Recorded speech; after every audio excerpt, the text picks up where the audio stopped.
Diqqat aholiga shoshilinch xabar. Ertaga 23-iyun kuni O'zbekistonning barcha viloyatlarida boshlanadi. Barcha fuqarolar xabardor bo'ling. Assalomu alaykum hurmatli tomoshabinlar, tezkor yangiliklardan birinchilardan bo'lib xabardor bo'lishni istasangiz, videorolik ostiga like tugmachasini bosib, kanalimizga obuna bo'lishni unutmang. Diqqat qiling. O'zgidromet 23-iyun kuni kutilayotgan ob-havo ma'lumotini e'lon qildi. Unga ko'ra Toshkent shahrida havo bulutli bo'ladi, yog'ingarchilik kutilmaydi. Harorat kechasi 21-23 daraja, kunduzi 38-40 daraja issiq bo'ladi.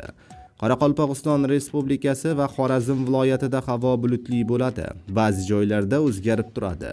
Yog'ingarchilik kutilmaydi. Harorat kechasi 20-25 daraja, kunduzi 32-37 daraja issiq bo'ladi. Buxoro va Navoiy viloyatida yog'ingarchilik kutilmaydi.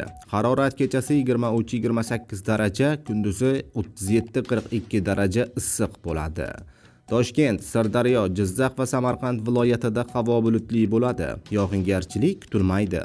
Harorat kechasi 20-25 daraja, kunduzi 35-40 daraja issiq bo'ladi. Qashqadaryo va Surxondaryo viloyati, Andijon, Namangan va Farg'ona viloyatlarida havo bulutli bo'ladi. Yog'ingarchilik kutilmaydi. Harorat kechasi 20-25 daraja, kunduzi 35-40 daraja issiq bo'ladi. Respublikaning tog'oldi va tog'li hududlarida havo bulutli bo'ladi. Ba'zi joylarda o'zgarib turadi.